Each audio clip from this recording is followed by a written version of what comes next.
Saudações, soberanos e soberanas! Prazer enorme ter vocês aqui no nosso canal de notícias do São Paulo. Eu sou o Cris e hoje vamos para o girinho de notícias antes do jogo contra o Ceará, hein?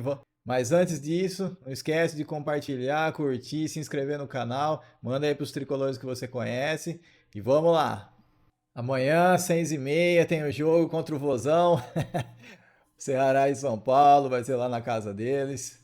O Ceará está com o mesmo número de pontos que a gente, só que tem duas vitórias, é o primeiro time com 7 pontos da tabela. Estão em quinto lugar na tabela do Brasileirão. E dos 5 jogos que eles fizeram, né, foram 2 em casa e 3 fora. Nos fora, eles empataram contra o Red Bull, perderam do Juventude e perderam para o Bahia. E os 2 jogos em casa eles ganharam. Ganharam do Grêmio de 2-0 e ganharam do Vasco de 2-1. Então eles têm 2 vitórias, 7 pontos. A gente está em décimo com os mesmos 10 pontos, mas a gente só tem uma vitória, o resto tudo empate, né? Ceará vai ser um adversário complicado, principalmente em casa. Como eu disse, eles ganharam os 2 jogos em casa. Eles não têm muita posse de bola nesse campeonato brasileiro, que é o pior time em minutos de posse de bola. Porém, eles estão em sexto lugar dos times que mais criam jogadas de gol. Então, inclusive à frente de Santos, Palmeiras. Então é um time rápido, é um time que não fica prendendo muito a bola e é objetivo. Ele vai para o ataque e vai com tudo, principalmente em casa. Então, assim, o São Paulo vai ter que. Eu não gosto dessa postura de time pequeno, de jogar fechadinho e buscar uma bola lá, mas se o São Paulo tentar se atirar para o ataque aí do jeito que eles são rápidos, a chance de tomar uns 2, 3 de contra-ataque aí é grande. Então o Zubeldia vai ter que armar bem esse time pra gente não trazer pelo menos um pontinho lá do Ceará, né? E nós não teremos o retorno de ninguém ainda, infelizmente, né?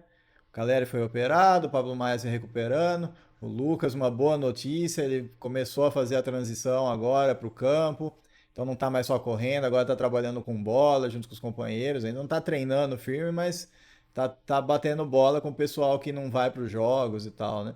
A gente espera que no jogo contra o Náutico ele já pelo menos esteja no banco, né?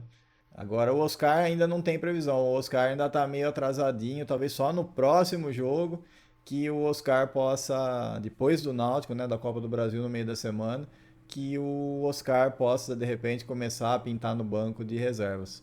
O Arboleda não vai viajar, pelo que eu entendi, ele ainda não está liberado para jogar, ainda está sentindo a sobrecarga muscular que ele teve, então não vão arriscar com essa viagem e tudo.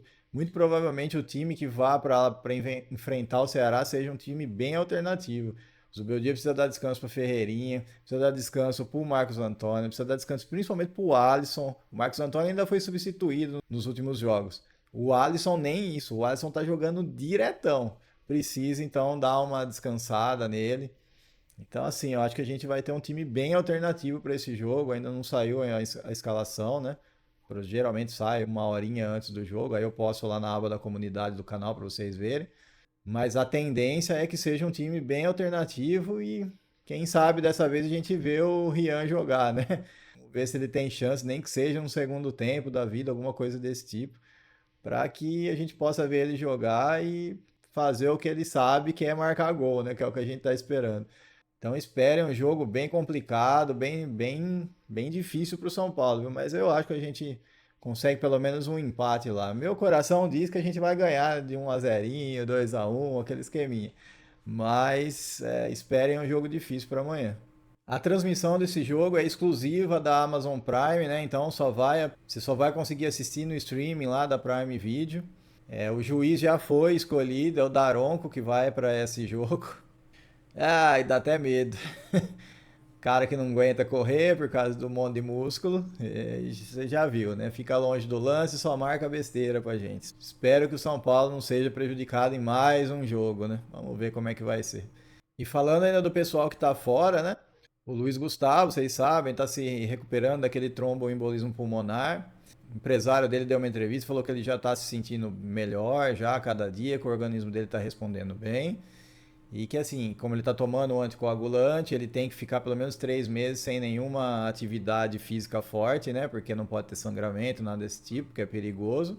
Ter alguma hemorragia, alguma coisa desse tipo. Mas o empresário dele falou que deu uma aliviada aí pra gente, que tem agora o período da data FIFA no meio do ano, né? Que vai ter aquela parada, Super Mundial e tal.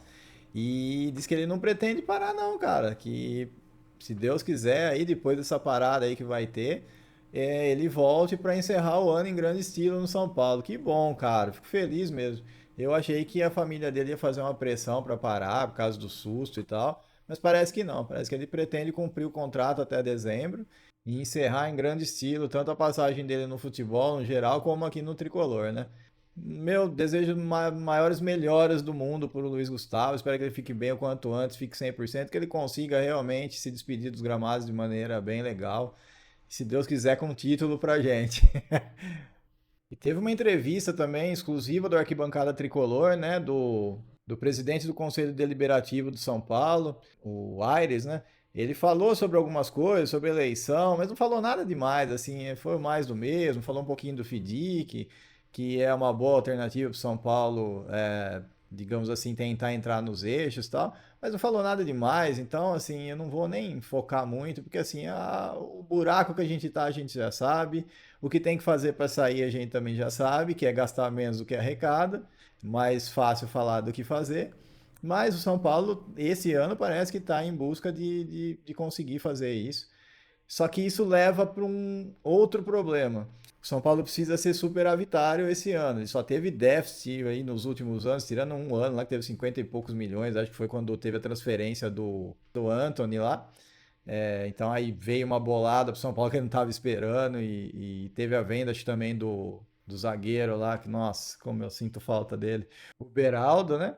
Então entrou uma grana violenta e aí esse ano o São Paulo não teve déficit, mas em compensação todos os outros teve. E o São Paulo pode perder agora na janela do meio do ano até 4 atletas, cara. Já falam que tá curto o elenco do São Paulo, mas assim, o São Paulo precisa vender mais ou menos uns 80 milhões de reais ainda no meio do ano, cara. A chance grande era do André Silva, né, que já tinha sondagem dos times europeus, só que agora com a lesão do Caleri não faz sentido vender o André Silva, né? São Paulo se enfiou numa sinuca de bico aí com essa lesão do Caleri. Tinha também o Pablo Maia, que já era para ter sido vendido ano passado, se lesionou. Agora, esse ano, a expectativa era que fosse vendido. Se lesionou de novo, volta acho que só depois da parada. Talvez volte um pouquinho antes da parada lá da data FIFA, porque a recuperação dele está muito rápida. Então, assim, o São Paulo precisa dar um jeito de vender 80 milhões. Quem é que vai vender? A gente não sabe. Fora isso, ainda tem que conseguir renovar o empréstimo do Marcos Antônio e do Juan Tressoldi, porque o São Paulo quer ficar com os dois jogadores. Eu espero que o São Paulo negocie esses valores, porque pagar 50 pau, 50 milhões no Marcos Antônio e no Juan Tressoldi, assim, com todo o respeito do mundo. Não são péssimos jogadores, não são bagres nem nada disso. Mas, cara, 25 milhões em cada um é muito caro, é muito dinheiro. Principalmente em jogador para compor elenco. O Marcos Antônio agora não está compondo elenco porque tá todo mundo machucado, né? Todos os volantes estão machucados praticamente. Mas seria um jogador só para compor elenco. Principalmente se o Luan voltar e tal. Então, um clube que está quebrado, sem dinheiro, gastar 50 pau em dois jogadores assim, do nível não tão alto, fica difícil. Então, São Paulo precisa ver isso certinho.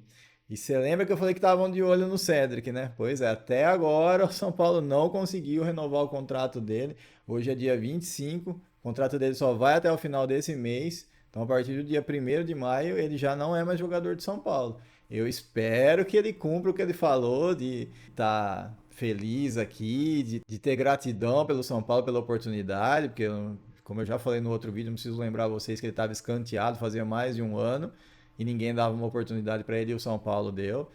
Então, assim, cara, eu espero que ele não pise na bola, porque puta merda, se me voltar o Igor Vinícius no time, eu vou chorar, velho. Vou chorar, meu. De verdade, não tô zoando. Não quero mais ver o Igor Vinícius no time, a não ser que seja assim um jogo tipo o Ceará agora, que precisa de descanso dos jogadores, beleza. Tenho nada contra o Igor Vinícius, mas cara, não dá, não dá. Aqueles toquinhos pro lado e pra trás, lá estragando todos os ataques do São Paulo, não dá. Enfim, vamos ver o que o São Paulo vai fazer, porque assim, Se tá difícil agora, a tendência é ficar mais difícil ainda depois da janela de transferências. São Paulo precisa vender para tentar manter esse ano dentro do orçamento, digamos assim. Vai ser um período difícil para a gente. Mais um. Vamos ver, né? Pelo menos tem a volta dos lesionados, né? Aí dá aquela equilibrada no time, né? Mas vamos ver quem vai.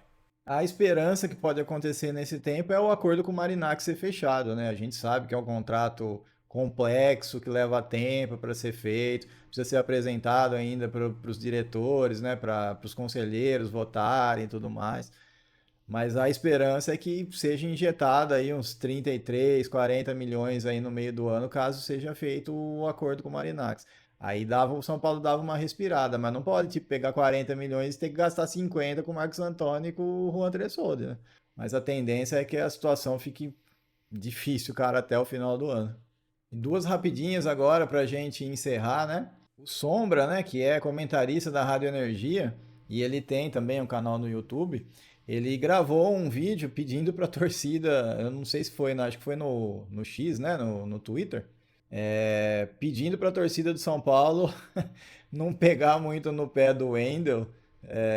E ele relembrou coisas interessantes. Ele relembrou que o Alan Franco, quando chegou, também foi chamado de bagre, falhou feio, precisou de um tempo para se adaptar. Marcos Antônio, a mesma coisa. A gente nem entendia por que o cara tinha vindo para o São Paulo e agora ele se adaptou ao futebol de São Paulo, se entendeu bem com o Alisson, está sendo imprescindível, né? Agora no que o Pablo Maia tá fora. E aí ele falou que o Wendel, diferente de outros jogadores, teve posturas, manteve desde o começo que queria vir para o São Paulo, mesmo tendo sondagem de outros clubes, como Flamengo, coisa do tipo. Ele pediu para a torcida do São Paulo ter paciência e não ficar xingando o Wendel e tal. Eu no penúltimo vídeo que dei, depois do jogo, eu mesmo peguei pesado com o cara, mas cara, não teve como, gente. Nossa, além de fazer uma partida terrível, ainda me faz o pênalti, enfim, né? Mas o que ele falou faz sentido, cara. Faz sentido. Realmente tiveram jogadores que precisaram de um tempo maior para se adaptar. Então vamos tentar manter a calma, o respeito e vamos dar tempo pro Wendel se adaptar aí ao São Paulo e ser um grande lateral pra gente, se Deus quiser. Porque futebol para isso ele tem, né? A gente sabe que ele tem. Só precisa mostrar aqui no São Paulo. E a outra é que o Diniz teve uma entrevista lá, acho que é abre aspas, se eu não me engano, no GE, né, na Globo.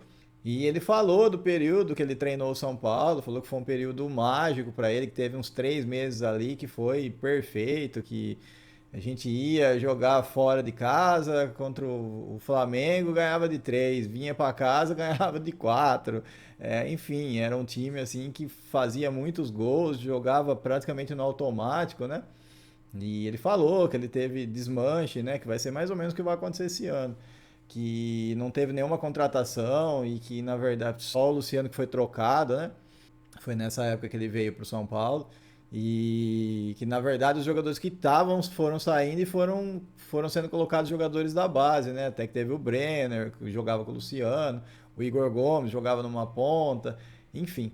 E aí ele falou que o São Paulo, assim, só que não consolidou, porque não teve resultado, né? Muito pelo contrário, teve um resultado péssimo, né? Que a gente disparou no brasileiro. E aí, quando teve aquela parada da pandemia para terminar no outro ano, o São Paulo acabou perdendo o campeonato, né? E ele fala que assim, que o que ele vê um pouco de culpa foi por causa da mudança da diretoria, que ele acha que aquilo deu uma quebrou o clima, digamos assim, que eles tinham, que diz que era um clima muito bom, não pelas pessoas e tal, mas que cada assim, os caras tinham uma outra ideia, e realmente queria acho que trazer o Rogério Ceni já de volta. E aí ele fala que isso, mais aquele episódio com o Tietê, né, que ele xingou ele de perninha, mascaradinho e tal. Ele acha que uma junção disse mais algumas coisas foi o que fez o São Paulo cair daquele jeito e perder o campeonato. Mas que ele não consegue achar uma explicação assim, falar, não, foi isso, entendeu? Achei que foi uma reportagem assim, abrindo caminho para volta, hein? Será? Será? Espero que não. Não, o Zubeldia tá bem, vai continuar bem, se Deus quiser. O Dorival acabou de acertar com o Corinthians lá, então deixa o Zubeldia quietinho aí. vai ganhar agora os jogos, vai ser campeão com a gente, Libertadores, se Deus quiser, e vai ficar tudo bem. E vai ser como eu falei, nunca critiquei. Ah, então é isso, o vídeo de hoje foi esse. Um abraço para quem fica aqui até o final do vídeo. Obrigado pela audiência. Fiquem com Deus, um abraço, até a próxima. E amanhã, 2-1 São Paulo contra o Ceará, hein? Vamos, São Paulo, é nóis!